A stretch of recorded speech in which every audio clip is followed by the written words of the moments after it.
حضرت ابو ہریرہ رضی اللہ تعالیٰ عنہ فرماتے ہیں کہ جنگ کا موقع تھا تو سینکڑوں لوگ تھے جنگ کے اندر، تو فاقے کی کیفیت آ گئی، تو میرے پاس ایک ڈبہ تھا جس میں میں نے کھجوریں بند کی ہوئی تھی۔ کہتے ہیں بہت سارے لوگوں نے کہا بھی کہ ذرا دکھاؤ کیا ہے، تو میں نے کوئی نہیں دکھایا۔ سارے بچے نہیں اپنا ٹفن کھولنے دیتے، ہاں، اور جو بچوں کو اسکول سے واپس آ کے شکایتیں ہوتی ہیں ان میں ایک شکایت یہ بھی ہوتی ہے کہ ٹیچر نے میرا 3 دفعہ ٹفن چیک کیا ہے، یہ بھی شکایتیں ہوتی ہیں، سارے بچے نہیں کھولنے دیتے۔ فرماتے میرے پاس ایک ڈبہ تھا، اس میں کھجوریں تھیں، تو کئی لوگوں نے کہا بھی تو میں نے نہیں قریب آنے دیا، تو پھر مجھے رسول کریم صلی اللہ علیہ وسلم نے فرمایا ابو ہریرہ تیرے پاس کیا ہے؟ تو میں نے کہا حضور میرے ڈبے میں کھجوریں، اس برتن میں کھجوریں۔ حضور نے فرمایا ادھر لانا۔ کہتے ہیں میں لے کے آیا تو حضور نے فرمایا اسے الٹ۔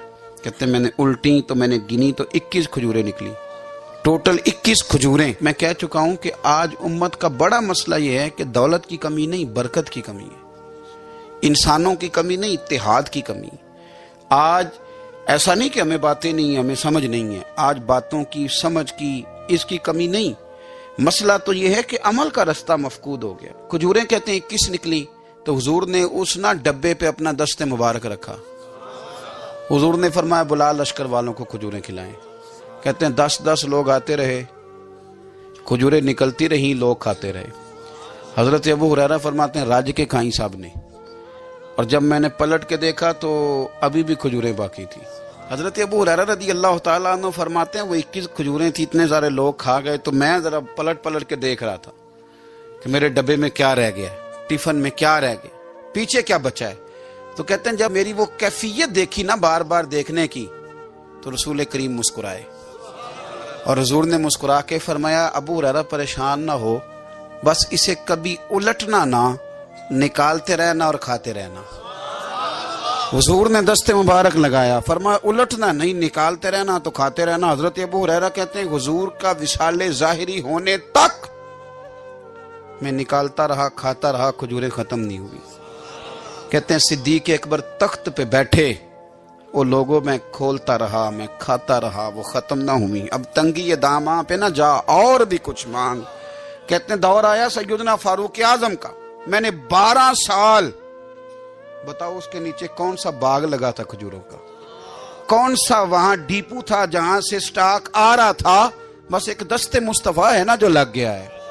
یہ وجود اتنا متبرک ہے، اتنا برکت والا۔ حضرت ابو ہریرہ رضی اللہ تعالیٰ عنہ فرماتے ہیں سارا دور حضرت عمر کا میں نے کھجوریں نکالی اور کھائیں۔ فرماتے ہیں دور آیا سیدنا عثمان غنی کا، 12 سال کے لگ بھگ، 10 سال کے لگ بھگ، پھر وہ کھجوریں میں نکالتا رہا، میں کھاتا رہا۔ فرماتے ہیں حضرت عثمان غنی جس دن شہید ہوئے، میرے گھر میں چوری ہوئی، کیونکہ اس دن مدینہ منورہ میں حالات بڑے عجیب تھے۔ کہتے ہیں چوری ہوئی تو میرا وہ ٹفن بھی چوری ہوا، میرا وہ ڈبہ بھی چوری ہو گیا۔ فرماتے ہیں وہ چوری ہوا تو کھجوریں ختم ہوئی، ورنہ مجھے لگتا تھا کہ قیامت تک نکلتی رہیں گی اور لوگ کھاتے رہے۔ سیدہ طیبہ طاہرہ حضرت عائشہ صدیقہ رضی اللہ تعالی عنہا کہتی ہیں حضور کا نا سر میری گود میں، اور آسمان پہ تارے چمک رہے ہیں تو منظر بڑا خوبصورت بنا ہوا ہے، ادھر بھی چاند چمک رہا ہے، اور سب سے قیمتی اور کائنات کے سب سے عظیم چاند مدینے والے محبوب میری گود میں سر رکھے ہوئے ہیں۔ یہ جو آپ کے سوالات ہوتے ہیں یہ بھی سوچوں کی عکاسی کرتے ہیں کہ بندہ آج کل سوچ کیا رہا ہے۔ یہ سوال کتنی خوبصورتی اپنے اندر رکھتا ہے، اس کو ذرا محسوس کریں۔ کہتی ہیں میں نے پوچھا یا رسول اللہ صلی اللہ علیہ وسلم یہ آسمان کے ستاروں کے برابر بھی کسی کی نیکیاں ہیں؟ یہ سوال ہی نیکیوں کا پوچھا ہے، یہ نہیں پوچھا کہ حضور فلانے بندے کے بارے میں کیا رہا ہے۔ حالانکہ بڑے لوگ تھے نا مخالفت کرنے والے، مکے میں کافر، مدینے میں کافر بھی، منافق بھی، مشرک بھی، یہودی بھی، لیکن جو سوال کیا وہ نیکیوں والا کیا، خیر والی باتیں ڈسکس کریں گے۔ میں نے آج تک نہیں ویسے سنا کسی سائنسدان نے بتا دیا ہو کہ ستارے کتنے ہیں، کسی نے بتایا۔ اب سیدہ عائشہ صدیقہ کا سوال بتاتا ہے کہ حضور کو پتہ ہے آسمان پہ ستارے کتنے، اور یہ جو بندے کی نیکیاں ہوتی ہیں یہ ساری ظاہر نہیں ہوتی، کچھ نفل بندہ چھپ کے بھی پڑھتا ہے۔ اس نے بس میں چڑھتے ہوئے اپنی زبان سے جو اللہ اکبر کے لفظ کہے وہ کس نے سنے؟ لیکن سیدہ عائشہ صدیقہ کا یہ پوچھنا کہ یا رسول اللہ آسمان کے ستاروں کے برابر کس کی نیکیاں ہیں، حضرت عائشہ کا عقیدہ واضح ہو گیا کہ یہ بھی ان کا عقیدہ ہے کہ حضور کو یہ بھی پتہ ہے کہ آسمان پہ ستارے کتنے ہیں، اور اس بندے کا بھی پتہ ہے جس کی نیکیاں آسمان کے ستاروں کے برابر۔ یہ نظریہ ہے، یہ سوچ ہے، یہ فکر ہے، یہ عقیدہ ہے، اور کوئی غیب تم سے نہاں ہو بھلا جب خدا ہی نہ چھپا رہا، تم پر کروڑوں درود و سلام۔ اب سیدہ جو سوال پوچھ رہی تھی نا، تو اس کے پیچھے بھی ایک لاجک تھی۔ ان کا خیال تھا کہ حضور نہ میرے ابا جی کی بات کریں گے۔ پوچھتی ہیں یا رسول اللہ صلی اللہ علیہ وسلم، آسمان کے تاروں کے برابر بھی کسی کی نیکیاں ہیں؟ تو کریم بھی تو بڑا جانتے ہیں نا، حضور کو بھی پتہ ہے نا عائشہ کن کے بارے میں پوچھنا چاہتی ہیں۔ حضور نے مسکرا کے فرمایا ہیں نا نیکیاں؟ تو حضرت عائشہ کہتی ہے میری طبیعت کھل گئی کہ ابھی ذکر ہوگا میرے والد کا اور بات بڑی دور جائے گی اور میں بڑی راضی ہوں گی۔ بیٹی کا تو دل کرتا ہے نا ایک بار کوئی تعریف کرے اس کے والد کی، تو کہتی ہے ایک دفعہ اور کرو، پھر کہو وہ کیا کہہ رہے تھے آپ، بچوں کو بھی بتاؤ۔ یہ ذوق ہوتا ہے نا، بیٹیاں وفادار بڑی ہوتی۔ حضرت عائشہ صدیقہ رضی اللہ تعالیٰ عنہ کہتی میں کھل گئی، یا رسول اللہ واقعی کسی کی نیکیاں آسمان کے ستاروں؟ کس کی؟ فوراً ان کا خیال تھا حضور سیدنا صدیق اکبر کا ذکر کریں گے، تو حضور مسکرائے، فرمایا عائشہ آسمان کے ستاروں کے برابر نیکیاں میرے عمر کی ہیں۔ عمر فاروق کی نیکیاں ہیں آسمان کے ستاروں کے برابر۔ اب وہ جو ذہن میں سوال چھپا ہوا تھا وہ زبان پہ آ گیا، جو پس منظر میں تھا وہ زبان فوراً بولی کہ یا رسول اللہ صلی اللہ علیہ وسلم، اگر آسمان کے ستاروں کے برابر عمر کی نیکیاں تو ابوبکر صدیق کا کیا حال ہے؟ میرے والد کی بھی تو بات کرے نا۔ اب حضور مسکرائے، یعنی اس بات کو سمجھ گئے کہ عائشہ کہاں لانا چاہتی تھی، پتہ تو پہلے تھا۔ اب رسول کریم علیہ السلام نے فرمایا عائشہ آسمان کے ستاروں کے برابر نیکیاں ہیں میرے عمر کی، لیکن ابو بکر کی زندگی کی ایک نیکی عمر کی ساری نیکیوں سے بڑھ کر۔ ابو بکر کی تم کرو نا ان کے 12 سالوں کی خلافت کا ذکر کھول کے کرو، تم جناب عمر کے قوانین کی بات کرو تو کھول کے کرو، تم کہو کہ حضرت عمر نے انقلاب برپا کیا تو بالکل کیا، تم کہو کہ سیدنا فاروق اعظم رضی اللہ تعالیٰ عنہ نے دنیا کو امن کا، سکون کا، غیرت کا، جہاد کا، شوق کا پیغام دیا تو بالکل دیا، لیکن فرمایا یہ ذہن میں رکھ لینا کہ عمر کی ساری زندگی کی نیکیاں ایک طرف اور صدیق اکبر کی ایک نیکی ایک طرف۔ ایک نیکی، وہ شارحین نے باتیں کی ہیں، وہ کہتے ہیں یہ جو حضور نے نیکی کی بات کی ہے تو یہ غار ثور والی نیکی ہے، غار ثور والی۔ وہ جو 3 دن اور 3 راتیں جناب صدیق اکبر کو موقع ملا نا بٹھا کے اپنے محبوب کو، اپنے حضرت عبداللہ ابن عمر رضی اللہ تعالیٰ عنہ بیمار ہو گئے، شدید علیل تھے، طبیعت مبارک میں کمزوری آ گئی، کچھ کھانے کو دل نہیں کرتا تھا، گھر والے بار بار کہتے کچھ کھا لیجئے کچھ کھا لیجئے، نہیں کھاتے تھے۔ بالآخر حضرت نافع آپ کے غلام تھے، ان سے کہنے لگے کہیں سے مچھلی مل جائے نا تھوڑی سی تو میں کھاؤں گا، تو کہتے ہیں میں سارے مدینے میں ڈھونڈتا رہا، مچھلی نہ ملی، اگلے دن بھی ڈھونڈی تو نہ ملی، تیسرے دن بھی ڈھونڈی تو نہ ملی، تو فرمانے لگے یار بس چھوٹی سی خواہش ہے، کوئی فرض نہیں ملتی تو رہنے دے۔ کہتے ہیں چوتھے دن مچھلی مل گئی، میں 1.5 دینار کی مچھلی لایا، لا کے حضرت عبداللہ ابن عمر رضی اللہ تعالیٰ عنہ کے سامنے جو مچھلی رکھی تو آپ نے لقمہ روٹی کا توڑا تھا، مچھلی کو لگانے لگے کہ دروازے پہ فقیر نے آ کے آواز دی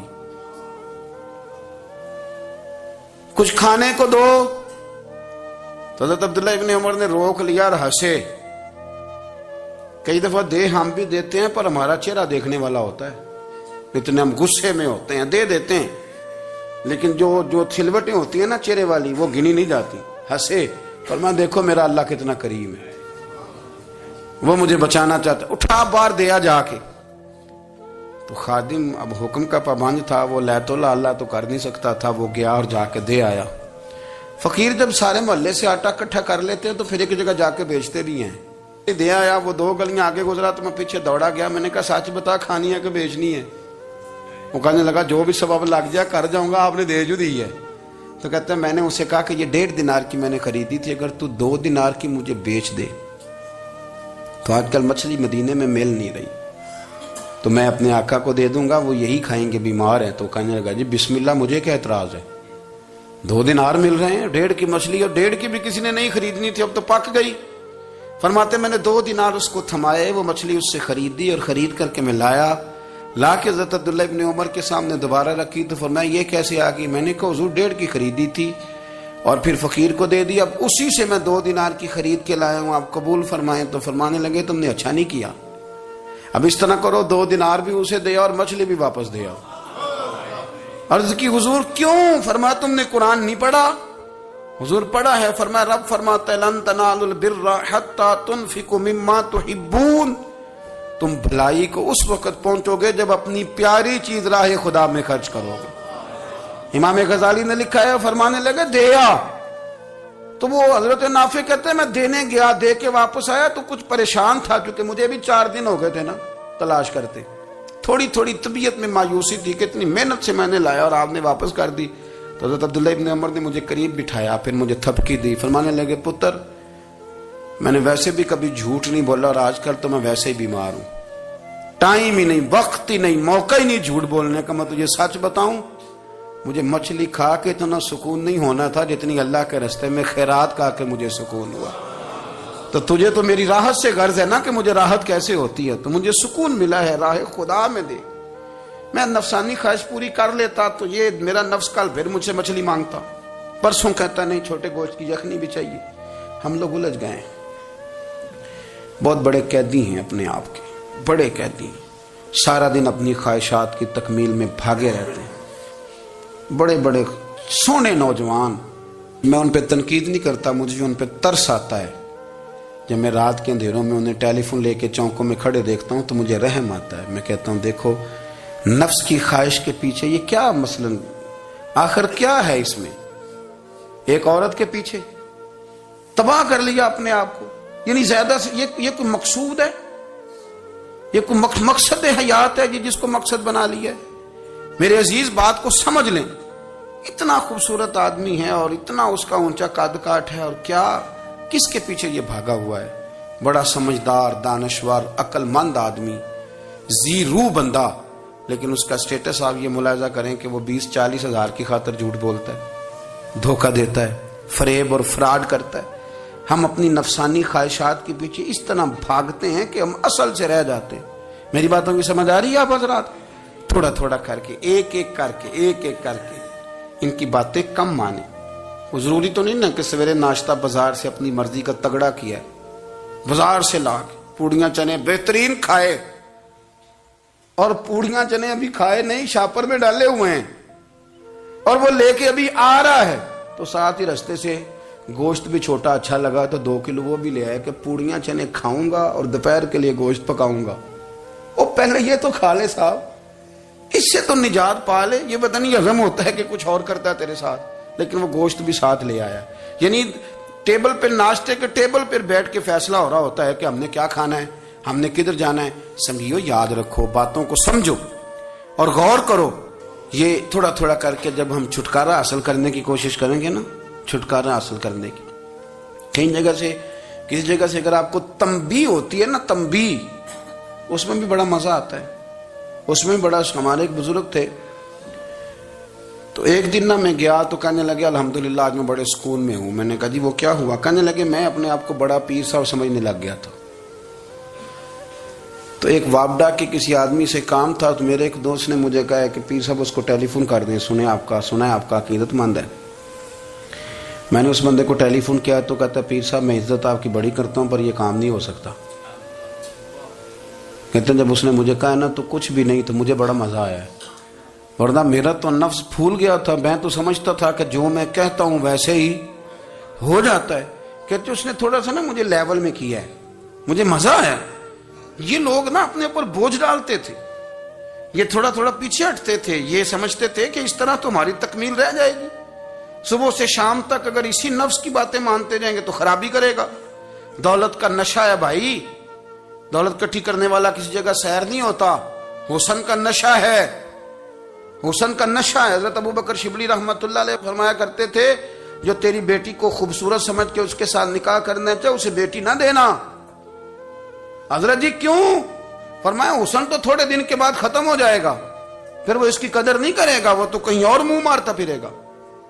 حضرت ابو بکر شبلی رحمت اللہ تعالی علیہ کی بیٹی خوبصورت تھی، ایک نوجوان کہنے لگا میرا نکاح کر دیں۔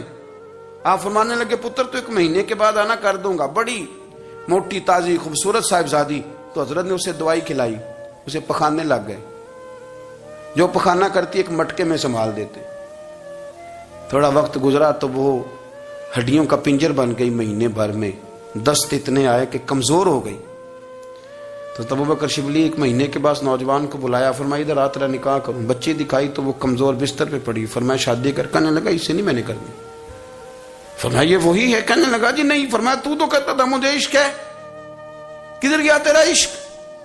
کہنے لگا حضرت صاحب آپ کیسی بات کر رہے ہیں؟ فرمایا ادھر آ۔ پھر وہ مٹکا جس میں گند رکھا تھا وہاں لے گئے، فرمانے لگے تیرا اس کے ساتھ عشق تھا، یہ ہے تیرا عشق۔ فرمایا اچھا تو میں 4 دن روٹی کھلاؤں گا پھر تندرست ہو جائے گی، لیکن میں دیکھنا چاہتا تھا کہ تو میری بیٹی سے پیار کرتا ہے یا اس کے چہرے پہ آنے والی کچھ وقت کے لیے سرخی سے پیار کرتا ہے، اس لالی سے پیار کرتا ہے جو جوانی کے وقت بچوں اور بچیوں پہ آتی ہے۔ کس چیز کے دل دادا؟ یعنی کیا مطلب؟ نفس کی غلامی، سراسر غلامی، اور پلٹ پلٹ کے اور بڑے بڑے سیانے بندے چھوٹی سی خواہش کے لیے، بڑا سمجھدار آدمی، بڑا سیانا بندہ۔ میں ایک بڑے بزرگ عالم تھے، میں ایک دفعہ ملنے گا تو پائے پکا رہے تھے، خود پائے پکا رہے تھے، تو وہ بڑے پیار کی بات ہوتی ہے نا جی، تو تامت باندھی ہوئی اور بڑی جناب خستہ حالی، اور وہ پائے پکا رہے ہیں۔ تو میں نے ان سے کہا، میں نے کہا حضرت جی پائے تو کسی اور نے بھی پکا لینے تھے، آپ بخاری لے کے بیٹھتے، چلو میری طرح کا کوئی بندہ آپ سے استفادہ بھی کر لیتا۔ اب پائے آپ لائیں گے، پھر پکائیں گے، پھر آپ کھائیں گے، تو یہ تو 24 گھنٹے آپ کسی کام میں گزر جائیں گے۔ تو یہ ایک چھوٹی سی خواہش کے لیے، میں کسی چیز کو حرام نہیں کہہ رہا، قرآن پاک کی جو آیت پڑھی ہے صرف اس کی تفسیر آپ کے سامنے عرض کر رہا ہوں۔ ہماری خواہشات ماں پالتی ہے، آپ کو نہیں پتا کتنے دکھ سہتی ہے۔ میں ان ماؤں کو جانتا ہوں جو بیٹے کے حصوں کی مار بھی اس کے ابے سے کھاتی ہیں، مار کھاتی ہیں وہ۔ ایک خاتون ایک کان سے سنتا نہیں، میرے پاس ایک دفعہ آئی، کہنے لگی 60 لگ گئی سی، کوئی دعا کر دیں یا کوئی وظیفہ پر، ڈاکٹر کہتے ہیں ٹھیک نہیں ہو سکتے۔ میں نے کہا باجی صحیح بتاؤ مسئلہ کیا ہے؟ کہنے نہیں کچھ بھی نہیں، مسئلہ کیا ہونا ہے، پتر غلط نکل آیا ہے، اس کا باپ روز مارتا ہے، آج میں آگے گئی ہوں تو اس نے ایک تھپڑ میرے کان پہ مار دیا، تو پردہ پھٹ گیا۔ مائیں مار کھاتی ہیں، لیکن وہ پتر جس کو بڑی محنت سے پالا ہے وہ جوان ہوتا ہے تو اماں سے کہتا ہے تجھے چھوڑ دینا ہے، پر جس لڑکی سے میرا ٹیلی فون پہ رابطہ ہے اسے نہیں میں نے چھوڑنا، وہ نہیں چھوڑ سکتی، ہر شے کچل جاتا ہے وہ۔ اماں کبھی بلیٹ کے رات کو سوچتی ہے کہ یہ تو میری کل کمائی تھی، میں تو آج بھی اس کے حصے کے تھپڑ اپنی گالوں پہ برداشت کر رہی ہوں، تو یہ کدھر گیا؟ اردشیر نام کا بادشاہ تھا، حضرت محدث ابن الجوزی آج سے کچھ 700 سال پہلے لکھتے ہیں۔ اردشیر بادشاہ بڑا خوبصورت تھا، جوان تھا، بڑا عقل مند تھا، اس نے اس طرح کہ قریب کی ساری ریاستوں پہ قبضہ کر لیا، بڑا عقل مند زیرک تھا، قبضہ ہو گیا۔ ایک بادشاہ بڑا سخت تھا، اس کے ساتھ جب پنجہ آزمائی ہوئی تو اردشیر کہتا ہے اس پہ میرا قبضہ نہیں ہو رہا تھا، اور جب ہم نے ساری ریاستوں نے مل کے اس پر حملہ کیا تو ایک قلعے کے اندر قلعہ بند ہو گیا۔ اردشیر بڑا خوبصورت آدمی تھا، بڑا سمجھدار تھا، تو وہ بادشاہ قلعہ بند ہو گیا، اس نے کہا نکلنا ہی نہیں، اب وہ اندر بند ہے، یک بارگی حملہ کیا تو وہ بڑا قلعہ تھا اس میں بند ہو گیا۔ اس بادشاہ کی نا جس پر حملہ کیا، اس کی بیٹی اچانک ایک دن قلعے کی دیوار پہ چڑھی تو اردشیر کے حسن و جمال کو دیکھا تو عاشق ہو گئی، اور اپنے ہی باپ کے خلاف اسے کہنے لگی کہ اگر تو میرے ساتھ شادی کا وعدہ کرے نا تو میں تجھے رستہ بتاتی ہوں حملہ کرنے کا۔ اس نے کہا میرا وعدہ رہا، تو رستہ بتا۔ اس نے رستہ بتایا اس لڑکی نے، اور بادشاہ نے حملہ کیا تو اس کا باپ قتل کیا، اس علاقے پہ قبضہ کیا شادی کے وعدے پر۔ ہاں نفسانی خواہش بندے کو اندھا کر دیتی، نہیں سمجھ آتی اس کو میں کدھر جانا ہے، اندھا کر دیتی۔ حملہ کیا، اور جب اس لڑکی کو لے کے آیا نا اپنے محل میں، تو پہلے دن شادی کی پہلی رات تھی، تو بستر بچھایا کنیز نے، تو وہ کبھی کروٹ ادھر بدلتی کبھی ادھر بدلتی، تو بادشاہ کہنے لگا کیا ہے؟ کہنے لگی بستر میں کچھ ہے مجھے تکلیف دے رہی۔ اس نے چراغ جلائے اور جب بستر اٹھایا تو ایک اتنا سا دھاگا نکلا، دھاگے سے عموماً تکلیف نہیں ہوتی، تو اس نے کہا تو اتنی نرم و نازک ہے کہ دھاگا؟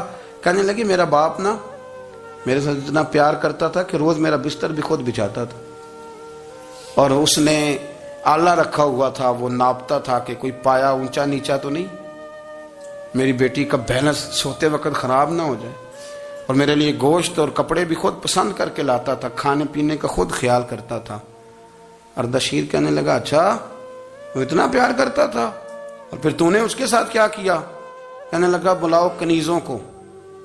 کنیزوں کو بلایا، فرمایا اس کو اٹھاؤ اور جلاد کے پاس لے جاؤ، اسے کہو کہ اس کے بال ایک گھوڑے کے ساتھ باندھے، پیر دوسرے گھوڑے کے ساتھ باندھے، اور ایک گھوڑا ادھر بھگا دے، کدھر بھگا دے۔ یہ جس کے باپ نے اتنا پیار کیا، یہ نفس کی اتنی غلام ہے کہ اس کی وفادار نہیں رہی تو میری وفادار کیسے بنے گی؟ اس نے اتنے نازوں سے پالا کہ دھاگا اسے برداشت نہیں۔ او یارو، یاد رکھو، اگر نفس کی غلامی کرو اور بڑے بڑے وفاداروں کو چھوڑ کے غلامی کرو تو پھر کہو وفادار مل جائیں۔ کوئی بول اب لڑا نہ بول بیٹھی ہوں دے خصم ناراض بڑ بولیاں دے، کہاں سر کھائے تے بلبل ٹھنڈ پائے۔ بڑے فرق نہیں سجنا بولیاں دے، جڑیاں خصماں دی وچ رضا وسن، بھاگ جاگ جاندے انہاں گولیاں دے۔ آپ ادلیاں نو سردار پین تکے تے شرما والیاں نو چوٹے ڈولیاں دے۔ اپنے نفس کے پیچھے چلو گے تو یہ تباہی ہے۔ جب ہم نے کسی سے وفا نہیں کی تو یہ کیا امید ہوئی کہ دنیا ہم سے وفا کرے گی؟ اللہ رسول کی مرضی کے مطابق اصول پسند زندگی بنائیں، ایک ایک کر کے اپنی خواہشات سے پیچھے ہٹیں، تھوڑے پہ گزارا کرنا سیکھیں، اپنے نفس کو سمجھائیں۔